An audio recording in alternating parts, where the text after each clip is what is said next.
Hello and welcome to Joe on Joe. It's me, your host, Joe Slepsky, and this is the podcast where we watch every episode of G.I. Joe in sequential order and comment on it Mystery Science style.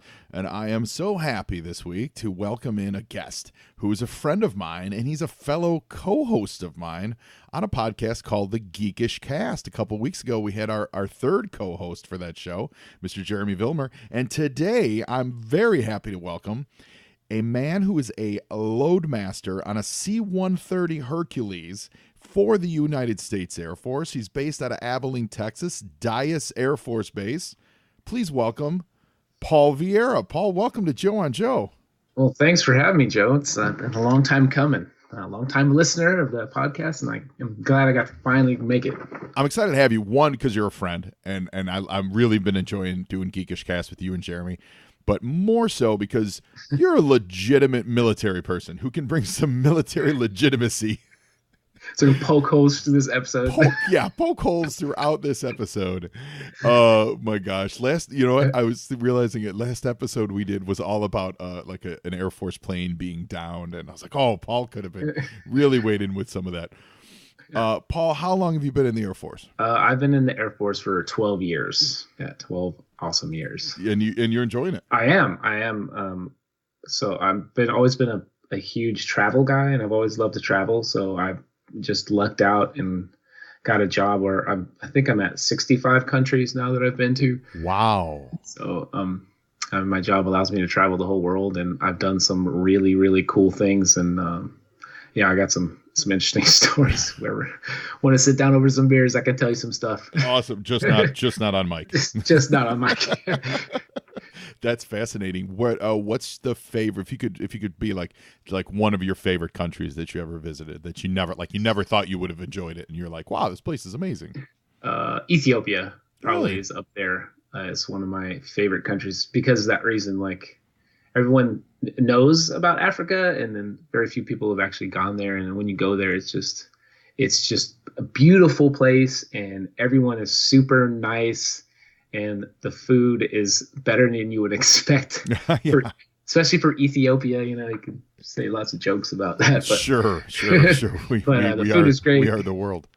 And it's just interesting, like looking at, like, one day I opened my door to the hut I was staying at, and there was two male baboons, like 20 feet in front of me, trying to kill each other. Really? Like, they were just fighting, and I was just like, nope. Closed the door and just hung out and waited for that to end. Did one of them win, or did they just call it a draw? Oh, they scurried off somewhere, and everywhere you turn, there's like these giant cranes, and then there's hippos in the river below you, and alligator and crocodile. Like, it's just all this stuff you see on TV, and then it's just there. It's amazing. I love it. That's fantastic. So on a mission like that, let's back up a little bit. You're a loadmaster on a C-130 Hercules, which is for those of you who don't know, C-130 is the massive like military mover. Like, how big is a C-130? Well, this isn't the biggest one. This is the smaller one. Oh, this is but it's still a massive airplane, right? Yeah, it's fairly. I mean, yeah, it's fairly big. It's about, like, the cargo compartment's about 60 feet long. So okay. So it was in like A-Team, the movie. If you guys ever saw that, they dropped the tank. They're in a C-130. Okay, it's big enough for me. Yeah. So it's the smaller of the three. There's most people see the C-5, C-17 was C-17 was famous in, like, Transformers. So they dropped Optimus Prime. That was a C-17. Okay, in last episode of this show, they were in a C-5. Yeah, C-5 is the biggest one. C-5 is the biggest one. Okay, that's cool. Yeah, so it's the big. Our plane's more of a tactical plane. Those planes are kind of like, they take stuff from continent to continent, and then we come in, pick it up, and take it to the smaller places. Oh, okay. So you could land on smaller runways than those. Oh, we don't need a runway at all. We land on grass and dirt. Really? You just land. You land where you want to land. Well, not necessarily where we want to land, but we have to get permission. We're just not out there cowboying it up or anything. But and it's been places where normal, some planes can't get to, but we can get there. Crazy. And as a loadmaster, what is that? What do you do?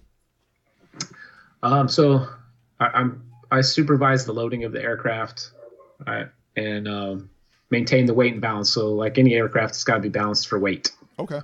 So my job is to do all the calculation, make sure we're balanced for weight.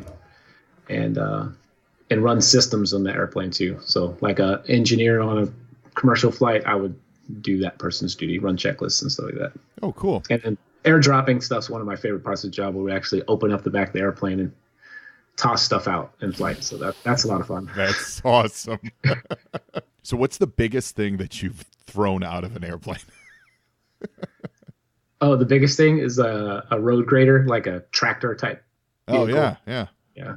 So it's one of those. That thing takes up the whole cargo compartment, and when it leaves, it like creates a vacuum, and it kind of like you'll like lean forward because of the vacuum.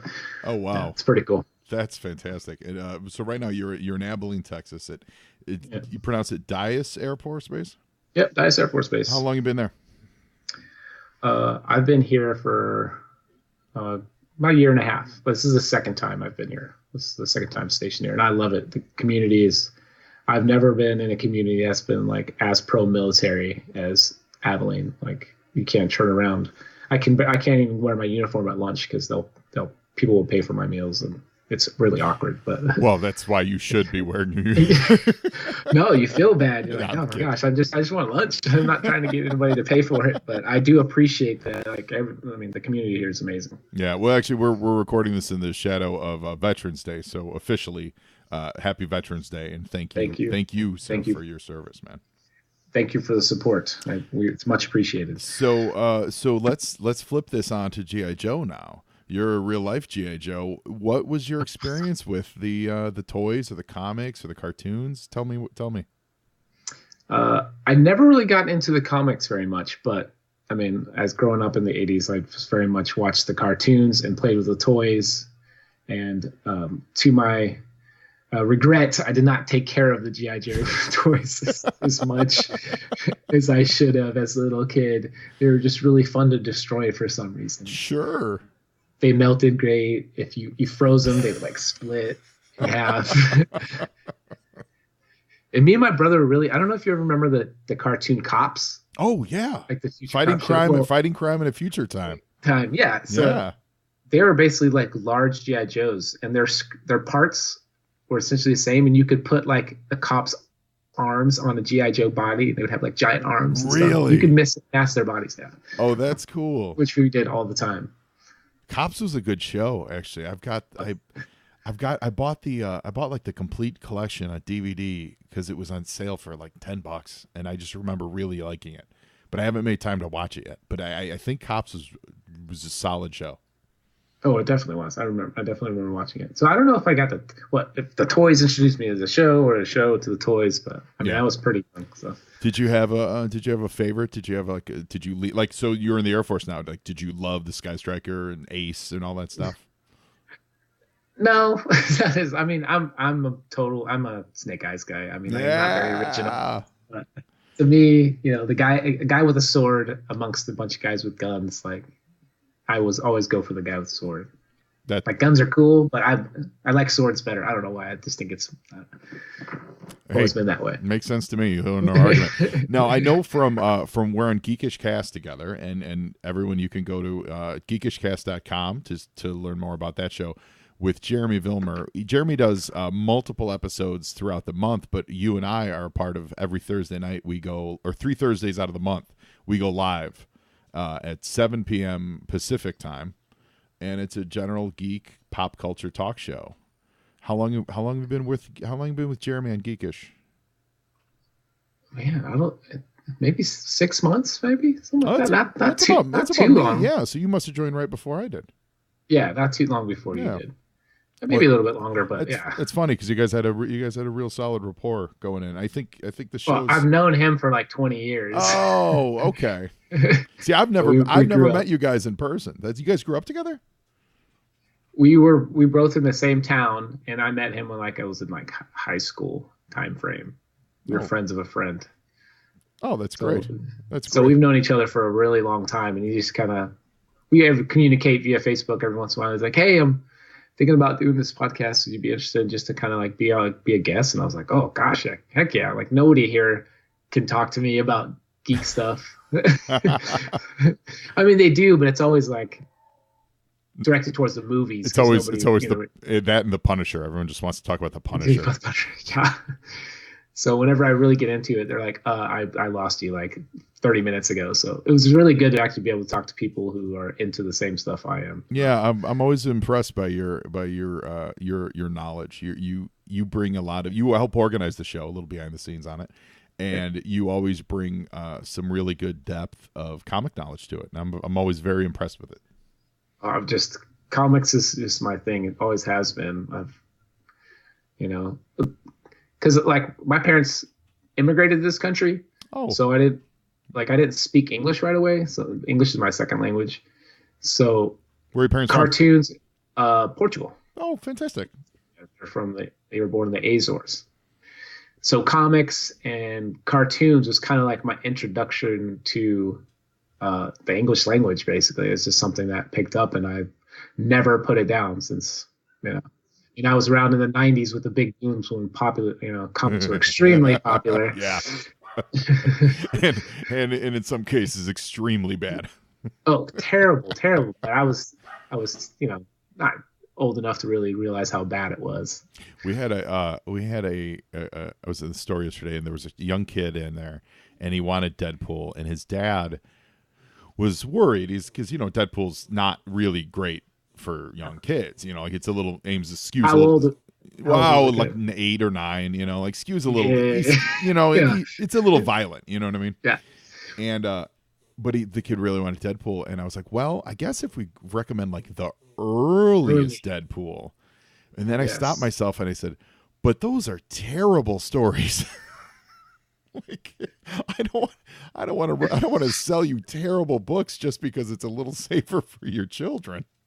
Yeah, but the run with the Ed McGuinness art was good. That is when it picked up. Yeah, that is. Yeah, it was. And that wasn't extremely violent. It wasn't too bad. Yeah, it was a little cartoony. Yeah. Well, he was hanging around with Siren, right?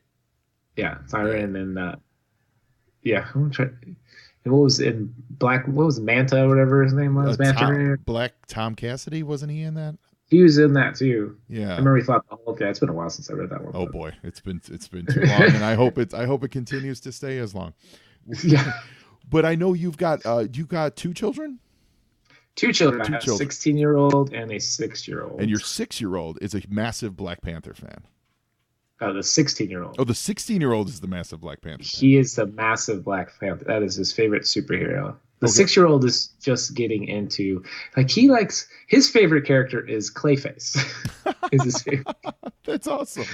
That is his favorite. Yes, his favorite superhero is Clayface. So does the love for Black Panther, here's where I'm going with this, does that translate over into Snake Eyes? Because Snake Eyes and Black Panther, they could hang. They could definitely, they could totally hang. Yeah, absolutely, totally hang. Yeah, I mean, of course, of course, everybody loves Snake Eyes, so.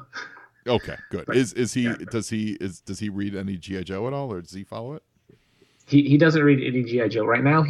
Since he's 16, he's getting into all like my old Vertigo. Oh, like more of the adult stuff. Like he's reading Preacher now and stuff. I'm like, all right, I guess, and Transmetropolitan. And you're old enough to start reading this stuff, and now he's just like, oh my gosh, this is amazing. Hand him Sandman, but in one hand hand him Sandman, and the other hand him a Cure album, and just be like, go for it. Go be sad and emo and have fun. I don't want that to happen. He's generally a very positive, happy kid, so I'll wait to ruin that. Well, I bring up your fatherdom because today's episode is called Sins of Our Fathers. And it deals with Destro's heritage and his lineage and a giant monster that gets conjured up because of it. And there's nothing better than those things. Nothing better than those things. But it's also got a really crazy subplot. Well, it's actually it's the main plot of the show. Yeah. Of that Dial Tone gets kicked out of the Joe team. Doesn't make any sense. Yeah, no, it makes no sense. And he's not even in on it. No. Like, not at all. Yeah, we'll talk more as the episode rolls. But he straight up gets kicked out of the military and is living this like hobo life. Like I expect there's a rafter in that apartment that he's in the opening of the show. There's a rafter that says Dial Tone was here. Yeah, it looked like I thought it was a prison cell at first.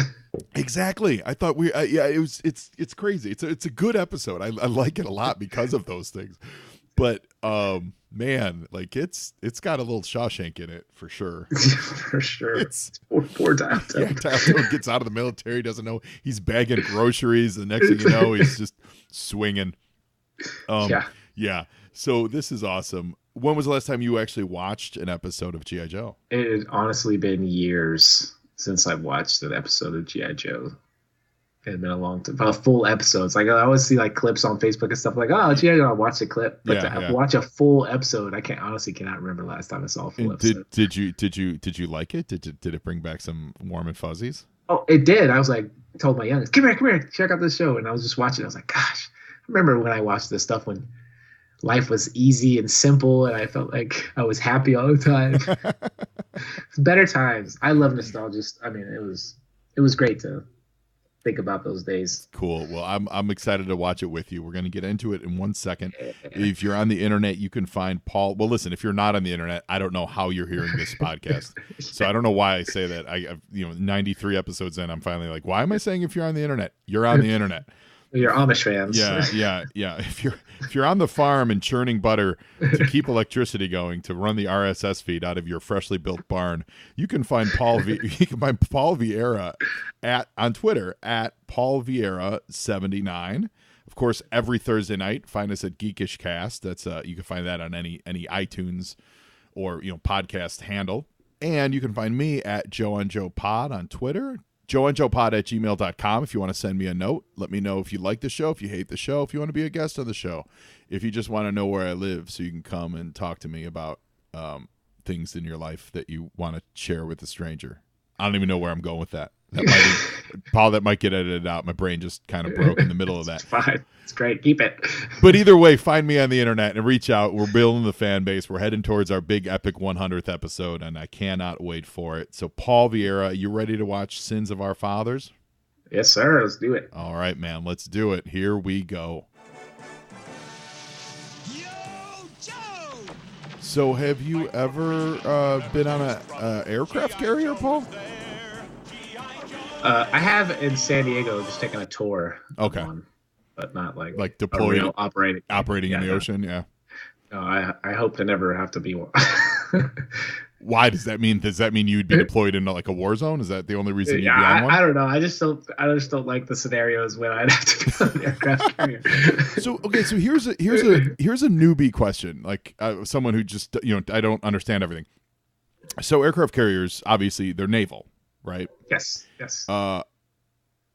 Tom Cruise in Top Gun, he was Navy or was he Air Force? He's Navy, 100% Navy. So he was Navy. Okay. All yes. right. So are there Air Force guys deployed on aircraft carriers, or all Air Force guys deployed on land bases? That I am aware of, I don't know of any Air Force personnel on aircraft carriers. Okay. So the Navy has their own Air Force or own air fleet. I think they have actually more aircraft than the Air Force does. Really? Like fighter-wise, I think so. Oh, wow. I think I heard that. Yeah. That's crazy. Well, we opened the show there's a giant pit, like bottomless pit with Cobra Commander Destro. Yes, Cobra Commander. That I need to get some of those glasses, by the way. The signal on that guy's glasses, the Televiper glasses, gets a "You'll be sorry" message across his glasses, because Cobra Commander, of course, every Cobra plot is ruined by Cobra Commander's hubris. Every single one. Everyone. Every single one. I don't know how he's still in charge. Yeah, I know. It's always do it more. It's not happening fast enough, and then it breaks. It's not big enough, then it breaks. We're not loud enough, then it breaks. I need to brag about it, then it breaks. And of course, they were working to try to revive something from Destro's heritage. We don't know what it is yet. And it breaks. And here we go to the worst air apartment I've ever seen in a cartoon. Yeah. He could only be. That's got to be cold. He's eating beans out of a can. We don't exactly know who it is yet. Like you could recognize him, but we don't really. I've not seen Dial Tone a lot out of costume, right? Never. Yeah, Well, when they were on the, I guess when they were on their hot date. But yeah, I didn't recognize those dial tone right away. That apartment was a hobo apartment. That was like a men's residence. It could be, he could be squatting somewhere, that as far as we know. I don't know. So terrible. Like, worse than the Blues Brothers apartment. Yeah. If you remember that one. I do, yes. The floor was ripped up on his place. The floor. Not just dirty. The ripped up floor. You could see the under slats of the floor. It was completely destroyed. This is Roadblock looks like a pimp. He looks amazing. Yes, I am. Wetsuit's hair is crazy. No, you're not. Chronically They all look insane here. Hopeless style. I think they look fantastic. They really do. But they look insane. Roadblock's hat's awesome. Roadblock actually looks a little bit like, the costume wise, like Headmaster, who is the Cobra drug dealer that shows up in season 3 of the cartoon. Enlistment application has been turned down. Nothing personal, but well, the board felt your reason. This is where I was like, what? Yeah. So would this ever happen? So Flint shows up and tells Dial Tone, "You're out of G.I. Joe." Is this how this works? So this is definitely not how this works. This bothers me too. Like, people just walk in people's apartments. Like, So it's perfect strange. Completely. Mr. Morelli, would you put down that can of beans you're eating out of? Might say that. Discharged, actually. Good. Also, his mustache is jet black and his hair is brown. Someone's dying something. He's got that just for men. Yeah, someone's not being honest about their look. I can't get over. He's carved Dial Tone was here in the rafters. Like, look at that apartment. I wonder what that poster says. There's a body in that room somewhere. Somewhere. Put that can of beans down, Dial Tone. And I got a job! okay, let's also rewind here. This is something that was touched on a little bit a few episodes back when we did our Joe on Gem episode. Mm-hmm. Does G.I. Joe pay so little that the day after you lose your job with G.I. Joe, you're immediately living in squalor? Apparently. I would imagine maybe he just was poorly managed his money. I feel like are there programs right now in the military that like would prevent things like this? Oh, absolutely. But back then there probably wasn't as many. Oh my God. It's insane. So Dial Tone flies over to Scotland. This is an extremely delicate scientific experiment. We don't want it's like he's dropped into like a Dracula movie. I don't want to see you wasting time like with there's a them little again. bit of like You're going to have your hands full old with world our creepiness, Yes. random computers, lots of barns. So for all of our Amish fans, here's some good barns. Okay. This is when things get just messed This is up. checkmate. This is Checkmate great. to bird one. So Come in, Flint bird one. is spying on him. But in order to check in with home, he has to take his mask off. I don't know why. Like, he was just talking with the mask on. No, Right. that doesn't make Right. me feel any better about lying to Like- Dial Tone. Because they didn't trust that the children watching would understand that it's Flint. Even though they say his name. Even though they say, my name, hey, it's Flint. I'm in disguise. He has to remove that really awesome disguise. I love the back and forth, like the Joe Simmons And look, transmission. look. He didn't put the disguise back on. I'm So just we're going to going clean to- my horse. Yeah, we're going to commercial with Flint being a dummy. Today's Filecard features on the G.I. Joe SEAL, the Sea, Air, and Land Soldier, codenamed Torpedo. His file name is Edward W. Lei Aloha, and his primary military specialty is a Navy SEAL. His secondary military specialty is demolitions. Birthplace is Aliyah, Hawaii, and he's a grade W04. He's a warrant officer just like Flint. Torpedo was a scuba instructor prior to enlistment. He attained black belts in 3 martial arts by the age of 19, Wushu, Kenpo, and Goju Ryu. He's proficient with Filipino butterfly knife, the Bali song. His training records after SEAL school are classified. He's a qualified expert in most NATO small arms and the NATO Warsaw Pact explosive devices. Torpedo spends off-duty hours perfecting his fighting skills and marksmanship. He's a strict vegetarian, and he's regarded by his teammates as a highly competent professional, but has the personality of a cold fish. Torpedo is one of those guys that was part of the early crew that I just realized I haven't gotten around to it. So I'm circling back to make sure that we cover up all our bases. I really like the original Torpedo. He had the gray and black wetsuit, and he came with a scuba tank and some swim fins and a harpoon gun. His look would be translated to the rest of the team's scuba gear, except they would wear, there was like orange and red on the cartoon, where his was black and gray. He was used on the cartoon a lot. He was in commercials. He was definitely in the G.I. Joe comic book. But like much of the early guys, he dropped off after the third or so generation of figures came in. Basically, Wetsuit pushed Torpedo to the side. Once Wetsuit came along as a figure, they didn't really have much use for Torpedo, which is a shame because I always liked him. He had that Hawaiian surfer guy attitude, and I've always had a soft spot for water guys. I don't know what that is. Whether it's the ships or the figures. If you could put a fin on his feet and make him swim, I always dug that. So Torpedo, Edward W. Liailoha, we salute you. Now back to G.I. Joe. Okay, Flint took the disguise off. Then he started washing the pony again. Yes. Put the disguise back on. I don't get it. Before you resume your clerical duties as a stable hand. Oh, Flint. Now you're in a bag. Now, here we go. It doesn't really matter. We know Cobra intercepted the message. That's how they found him. But still, I want that 3 seconds of him looking like another dude going, "What are you talking about? I'm Old Man McTavish." Well, that message was so jacked because that's when we discover that they fired Dial Tone. I'll make all your so they could insert him into. I'll report nothing but failure. It's so. There's a lot of. There's a lot of coincidence in this episode. Yes, lots. Like, a lot of things happen because they have to, not necessarily because they would. I mean, that's a hell of a gamble on someone's life. Yeah. Now, so if we step back from the how Cobra goes about it and just goes to the what they're trying to do, is they're saying this G.I. Joe member, Dial Tone, who has an expertise in sonics and in frequencies, we could use his expertise. I like that a lot. Yeah. I like that a lot. Yeah, that is cool. Yeah, it's crazy getting there. But I like it. Yeah. So this is a Raiders of the Lost Ark moment where like crazy random electricity just arcs over everyone and destroys everything in sight. That's just great. It's not a total which is loss. there is a raging fire. I don't know what caught on fire, but everything, all the equipment. It's a massive fire 5 feet away from them, and they're just like, "Hey, whatever, we'll get some new equipment. Just hang out right here."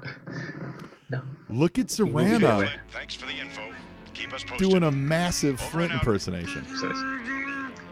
Says that voice emulator. Well, bad Yeah, news, it's Hawk. so good. When Flint missed his last check, I wish I could get one of those. I love the detail on mainframe. That's not Flint's voice. Oh, the animation is great especially for how old this show is. Yeah, like look at mainframe. His outfit looks awesome. Dial Tone and Flint are as good as dead.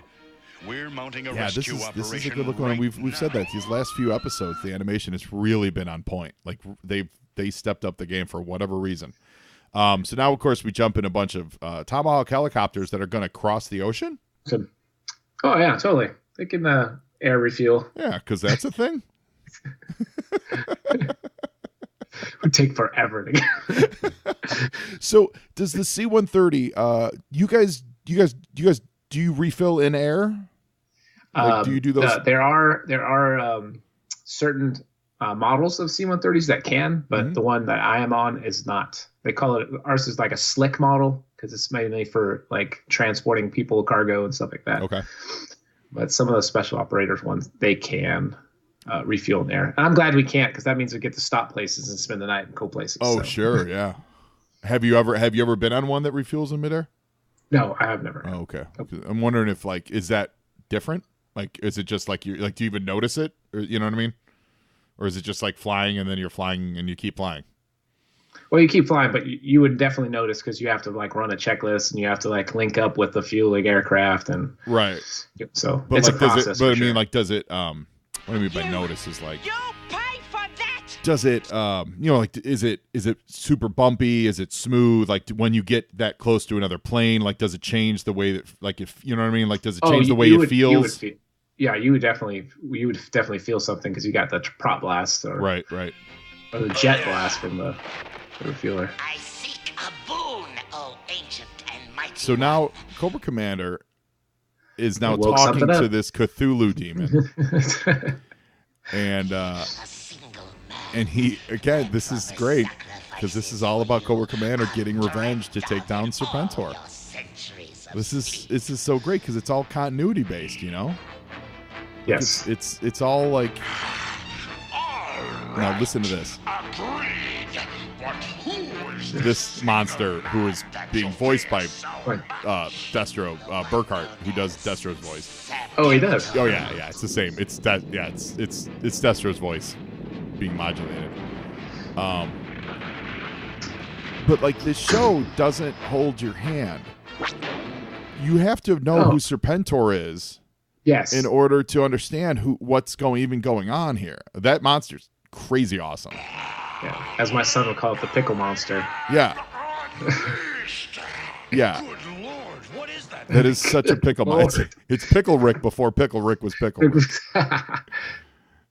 I love it. Like, these crazy, tiny, short tentacles and a crazy mouth. And if you don't know who Serpentor is, they don't care.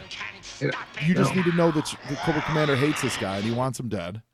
And then maybe it sparks an interest in you to go, oh, maybe I need to watch some other episodes to learn who the Serpentor guy is, you know? Like they would do in comic books. That's where you would have a caption that says, check out issue 50 to see why Cobra Commander hates Serpentor. Yeah, now they seem to just overly explain every single thing in cartoons. It's like, no, just tell the story. We don't need a origin story for every character that's on screen or is mentioned. Yeah, cartoons and comics. Like, there's also, you can go too far and never referencing old stuff. You know, so where every episode is just like a fresh adventure. It's like it's like kind of weirdly, it's like what comics were before they started doing the continuity of the Silver Age. Yeah, you know, when literally each episode was, Superman fights a monster, and then he fights another monster, and then he fights everything was done in one. Yeah, and we're sort of there with a lot of comics today where they're 6-issue arcs, but they don't necessarily reference the long history of that character.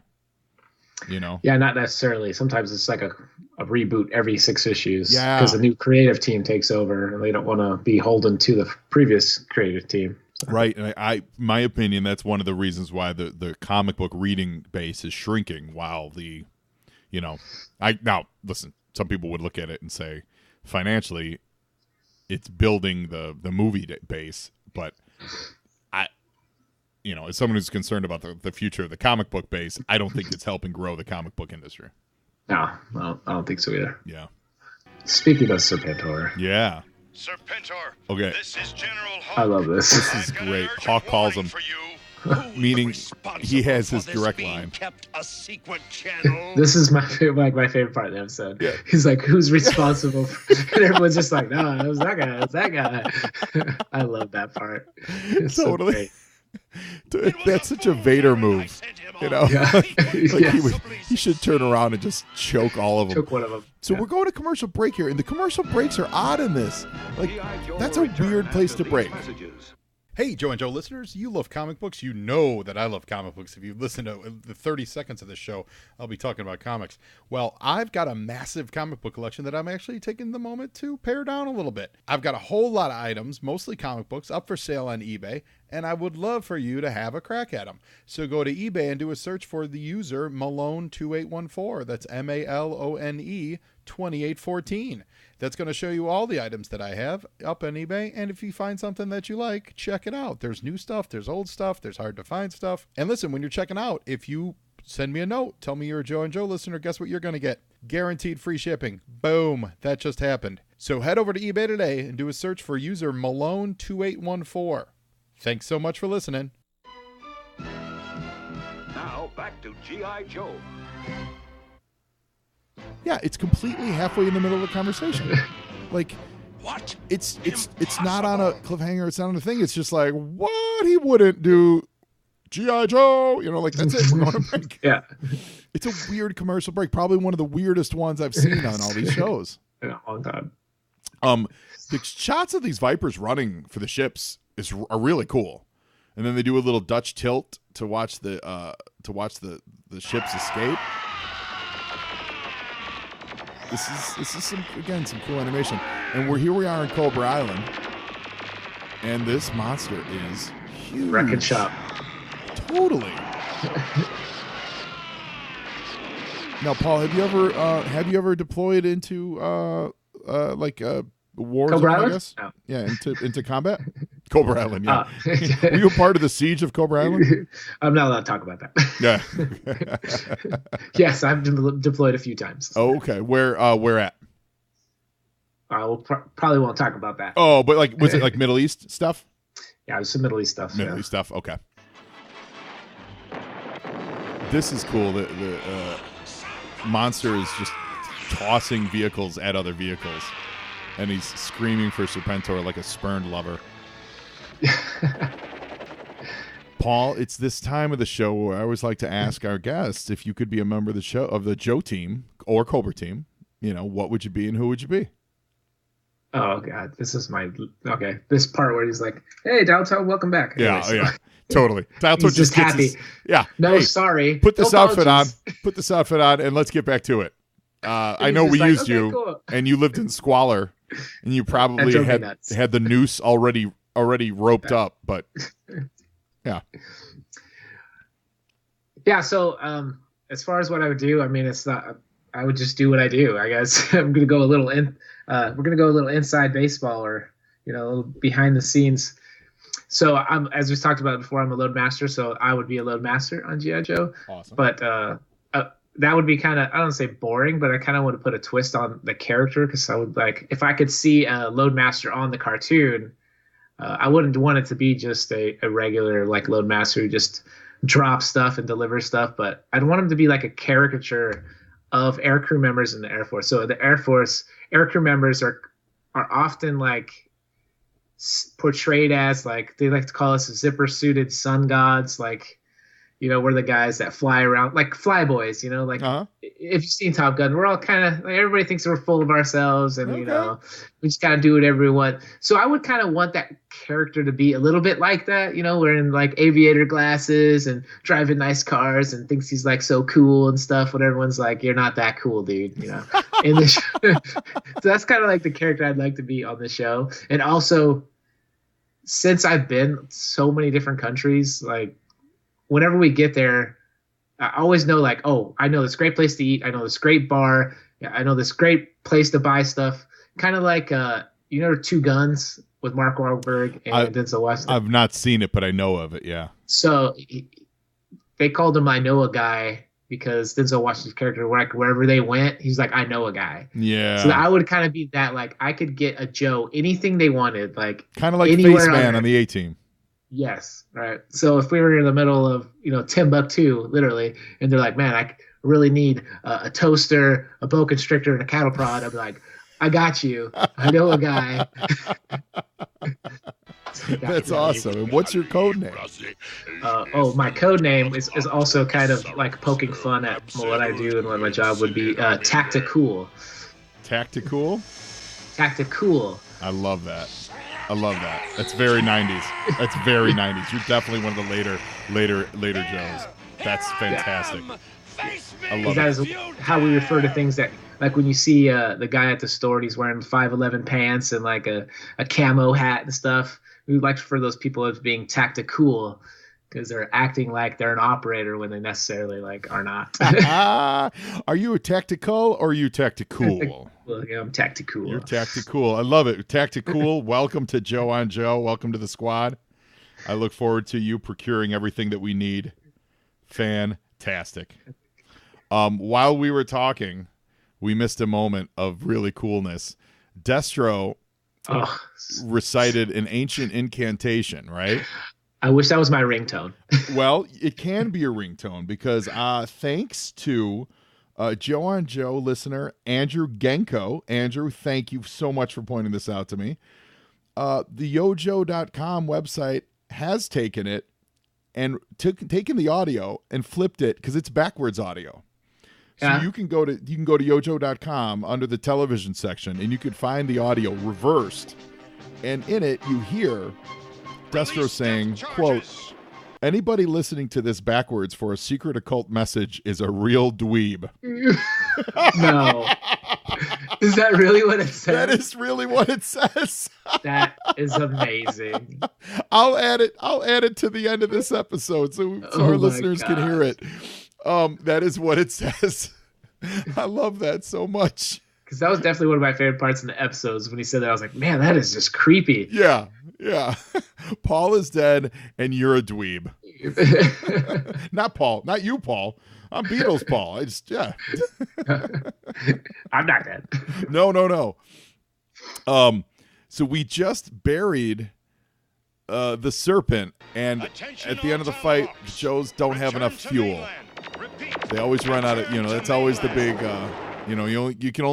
soldiers fight on their bellies, and tomahawks can only cross the ocean on 1 gallon of fuel. They have to go back. They can't go back. Said the hell with their bingo fuel. Yes. And this is a cool ending. Look at this. Cobra won. They did. They did. Like,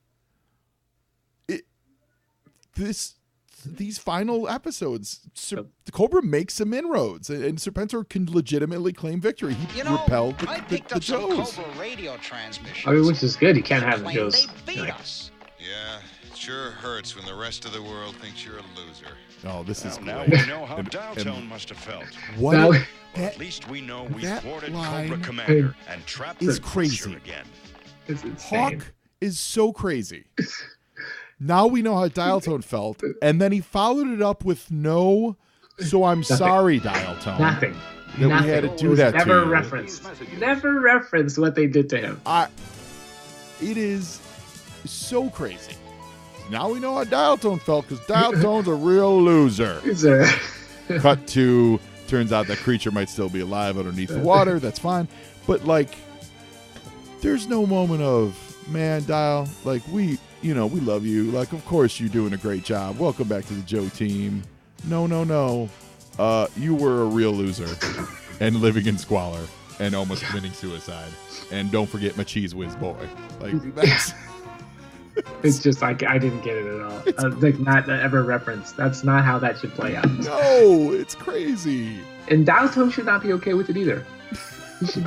He should be like, no, you guys, what the hell is that about?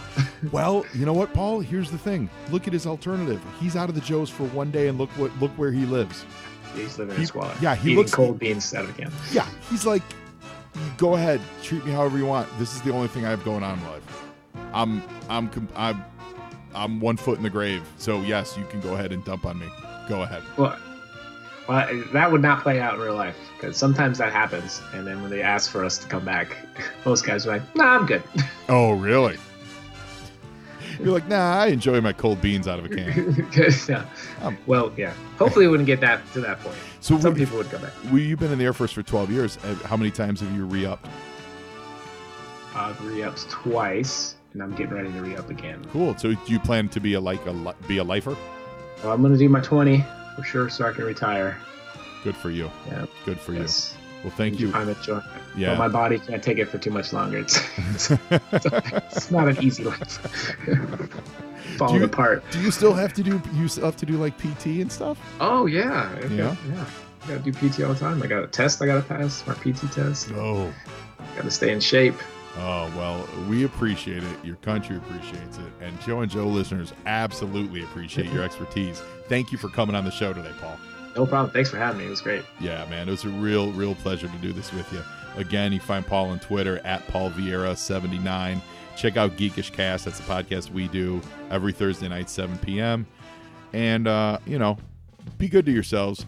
And if you happen to lose your job, don't immediately go into squalor and eat beans out of a can. Yeah, do better. Yeah, do better. There's resources. There's friends. Stay on someone's couch.